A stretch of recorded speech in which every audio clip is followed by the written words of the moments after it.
We're going into the forest. Expedition Rochelle en Willemijn.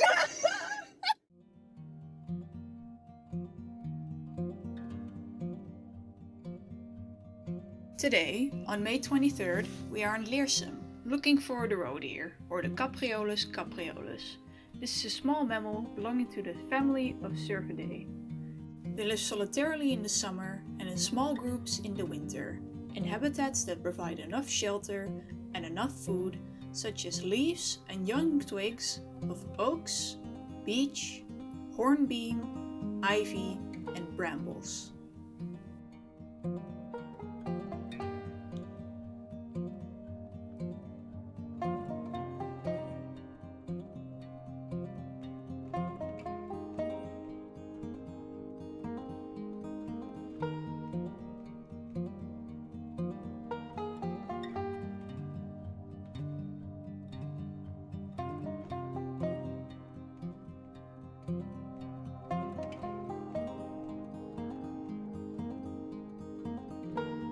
Even though the roe deer prefers these kinds of leaves, it will always be an opportunistic eater, which means that they will eat whatever they can find. This includes toadstools, hazelnuts, hay, and grains, though they do not eat grass, since their small pens do not digest cellulose.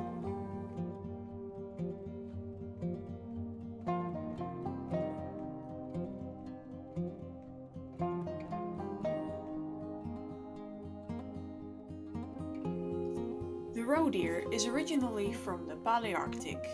It has no tail and its coat is mostly brown in color, that turns more reddish in the summer or a darker gray in the winter. It also has a pale buff patch around its rump. The males, also called bucks, have short antlers that usually have 3 ends each. In July and August, the males mark their territory and defend it from other bucks, as this is the roe deer's mating season. The young, or fawns, are either born in May or June, after approximately 290 days of gestation. They are left alone up to 10 hours a day by their mother, who goes out foraging. She regularly returns to nurse the fawn, and after 3 weeks, it is strong enough to follow the mother. These fawns stay with their mothers for about a year.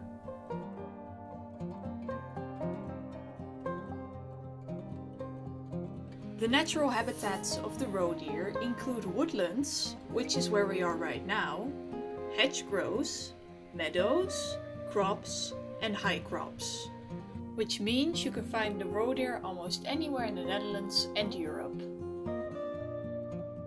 In the species trends, a rise in individuals is seen at the beginning of September up until March.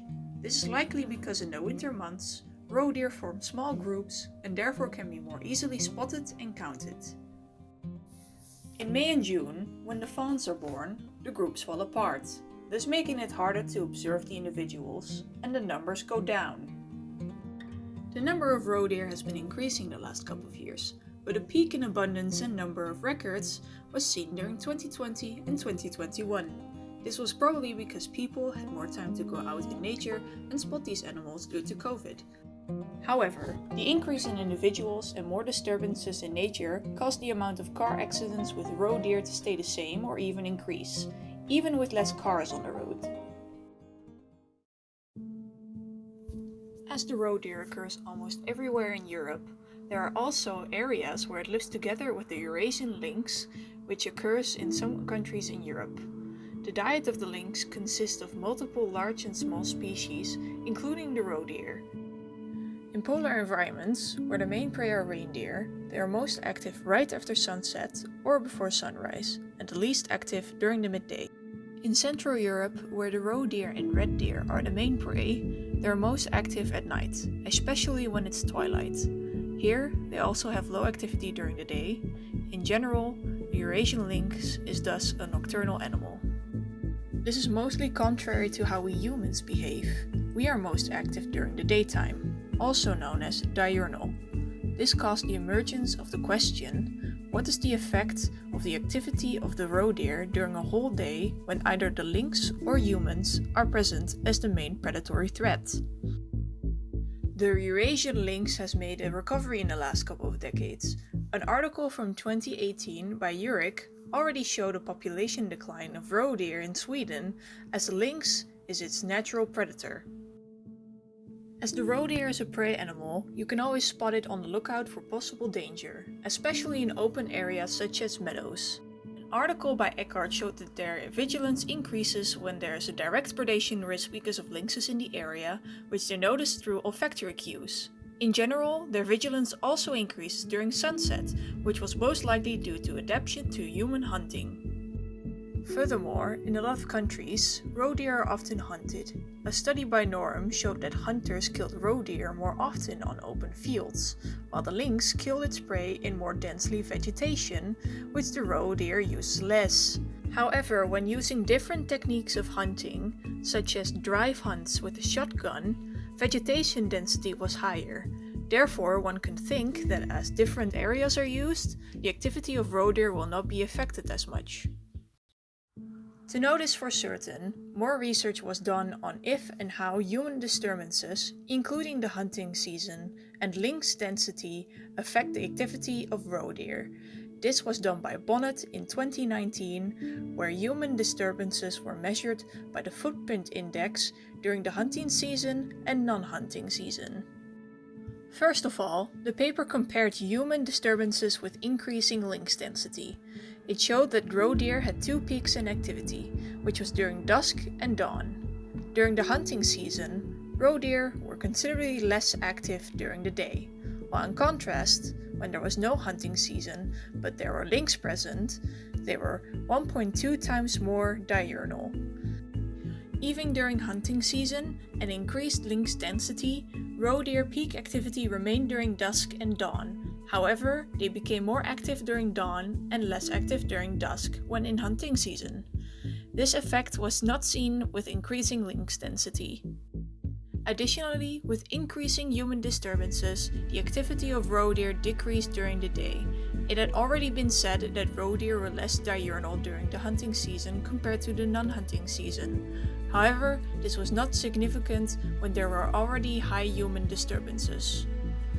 Furthermore, the effect the lynx had on roe deer activity was reduced during the hunting season, as the decreased diurnal activity was almost the same when or when not the lynx were present, especially with medium lynx density. So yes, roe deer do change their activity when either lynx or human were main predators. In short, when humans are the main predator, roe deer become more active during the night. When lynx are present, they become more active during the day. However, when both are present, it mostly depends on the number of human disturbances and if it's the hunting season or not. Other than that, it has also been shown that the roe deer become more vigilant in the presence of predators, and that this is likely to become a more prevalent behavior as there is an increase in lynx population. Two related species to the roe deer that can also be found in the Netherlands are the red deer, or the Cervus elaphus, and the fallow deer, or the Dama Dama. When compared to 10 other deer species, some differences can be found, such as average body weight, shoulder height, antler size, and sociality of the species.